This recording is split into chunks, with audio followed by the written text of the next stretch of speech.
മോദിയുടെ രാഷ്ട്രീയ ജീവിതത്തിൽ പ്രസംഗങ്ങളുടെ ഒരു നീണ്ട നിര തന്നെയുണ്ട്. ഇന്ത്യയും ലോകരാജ്യങ്ങളും മറ്റെല്ലാ ഭരണാധികാരികളെയും പോലെ മോദിയെയും കേട്ടിരുന്നിട്ടുണ്ട്.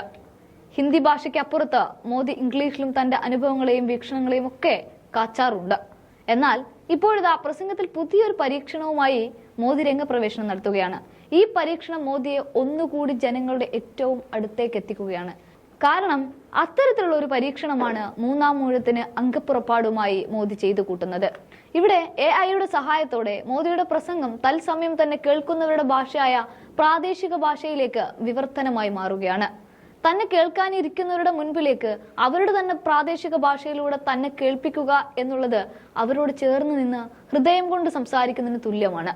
ഇതിനെല്ലാം അപ്പുറത്ത് മോദി ഹിന്ദി മാറ്റിപ്പിടിച്ച് തമിഴിലാണ് സംസാരിച്ചത് എന്നത് വേറൊരു കാര്യമാണ്. അഥവാ ഹിന്ദി ഒരു ദേശീയ ഭാഷയായി അംഗീകരിക്കാതെയും ഹിന്ദി തങ്ങളുടെ മേൽ അടിച്ചേൽപ്പിക്കാൻ ശ്രമിക്കുന്നു എന്ന പ്രതിഷേധമൊക്കെ ആളിക്കത്തുമ്പോൾ തന്നെയാണ് ഇത്തരത്തിലൊരു നീക്കം മോദി നടത്തുന്നത്. അഥവാ തെളിച്ച വഴിയെ പോയില്ലെങ്കിൽ പോയ വഴിയെ തെളിക്കുക എന്ന തരത്തിലേക്ക് തമിഴർക്ക് മുന്നിൽ മുട്ടുകുത്തി എന്ന് വേണം പറയാൻ. മോദി BJP-യുടെ അജണ്ടകൾ ഒരു വഴിയെ നടപ്പിലാക്കിക്കൊണ്ടിരിക്കുന്ന മോദിക്ക് പക്ഷേ തമിഴർക്ക് മുന്നിൽ തോറ്റു കൊടുക്കേണ്ടി വന്നു എന്നുള്ളത് ഒരു രാഷ്ട്രീയ വശം കൂടി ഇതിന് പിന്നിൽ ഉണ്ട് എന്ന് പറയാം. തമിഴ്നാട്ടിൽ നിന്നും പുതുച്ചേരിയിൽ നിന്നുമുള്ള 1400 പ്രമുഖർ പങ്കെടുക്കുന്ന കാശി തമിഴ് സംഗമത്തിന്റെ 2ാം പതിപ്പ് പ്രധാനമന്ത്രി നരേന്ദ്രമോദി ഉദ്ഘാടനം ചെയ്യുന്നതിന്റെ ഭാഗമായി AI സഹായത്തോടെയായിരുന്നു മോദിയുടെ പ്രസംഗം. മോദിയുടെ പ്രസംഗം തത്സമയം AI സഹായത്തോടെ തമിഴിലേക്ക് വിവർത്തനം ചെയ്യുകയായിരുന്നു. ഭാരതത്തിന്റെ തെക്ക് വടക്ക് ഭാഗങ്ങളുടെ ചരിത്രവും സംസ്കാരവും ആഘോഷിക്കുന്ന പരിപാടിയാണ് ഇത്.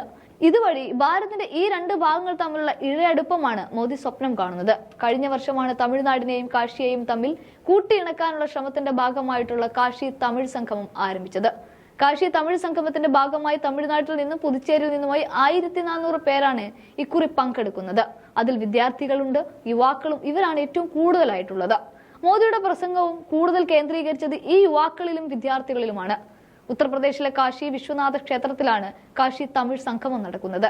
കാശി തമിഴ് സംഗമത്തിന്റെ ഭാഗമായി കന്യാകുമാരിയിൽ നിന്നും കാശിയിലേക്ക് കാശി തമിഴ് സംഗമം എക്സ്പ്രസ് എന്ന പേരിൽ ഒരു തീവണ്ടിയും മോദി കഴിഞ്ഞ ദിവസം ഫ്ലാഗ് ഓഫ് ചെയ്തിരുന്നു. ഈ ചടങ്ങിൽ മോദിയുടെ ഹിന്ദിയിലെ പ്രസംഗം തത്സമയം തമിഴിലും ലഭ്യമായിരുന്നു. AI എന്ന സാങ്കേതിക വിദ്യ ഉപയോഗിച്ചാണ് ശബ്ദം തത്സമയം പരിഭാഷപ്പെടുത്തി പ്രക്ഷേപണം ചെയ്തത്. അതുകൊണ്ട് തന്നെ തമിഴർക്ക് മോദിയുടെ തമിഴിലുള്ള പ്രസംഗം തത്സമയം കേൾക്കാനായി. ഇന്ത്യയിലെ 14 ഭാഷകളിലേക്ക് ശബ്ദം കൂടി AI സാങ്കേതിക വിദ്യ ഉപയോഗിച്ച് തത്സമയം പരിഭാഷപ്പെടുത്തുന്ന സംവിധാനം ഉടൻ നിലവിൽ കൊണ്ടുവരാനുള്ള തീരുമാനവും മോദി കൈക്കൊണ്ടിട്ടുണ്ട്.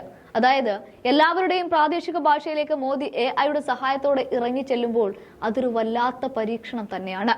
മോദി എന്ന നേതാവ്, പ്രധാനമന്ത്രി തങ്ങളിലേക്ക് ഇറങ്ങി വരുന്നു എന്ന ചിന്ത അവരിൽ ഉദിക്കുന്നത് BJP-ക്ക് വരും ദിവസങ്ങളിൽ ഗുണം ഏറെ ചെയ്യും എന്നുറപ്പു തന്നെയാണ്.